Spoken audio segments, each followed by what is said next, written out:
السلام علیکم ورحمۃ اللہ وبرکاتہ۔ میں عامل شفیع احمد دربھنگی اور آپ دیکھ رہے ہیں عامل شفیع احمد چینل روحانی عملیات کی دنیا۔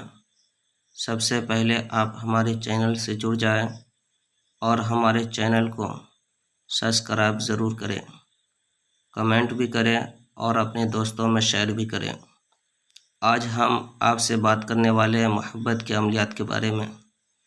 آپ جو اسکرین پر دیکھ رہے ہیں آیت وَتَأْكُلُونَ التُّرَاثَ أَكْلًا لَمًّا وَتُحِبُّونَ الْمَالَ حُبًّا جَمًّا، اس آیت کو 700 مرتبہ پڑھ کر کے کسی میٹھی چیز پر دم کر کے اگر کسی کو آپ کھلاتے ہیں اس کو اپنے محبت میں گرفتار کرنے کے لیے، تو آپ میٹھی چیز پر دم کر کے اس کو کھلا دیں، انشاءاللہ تعالی وہ آپ کی محبت میں پاگل بن جائے گی اور وہ آپ سے بے حد محبت کرنے لگے گی، نفرت سے محبت میں بدل جائے گا۔ اس آیت کو 700 مرتبہ پڑھنا ہے، اول آخر 3 مرتبہ درود شریف پڑھنا ہے۔ اس کے بعد نام لینا ہے فلاں بن فلاں، درمیان الفت و محبت ہو جائے فلاں بن فلاں سے، اس کے بعد دم کر کے پھر اسے کھلانا ہے۔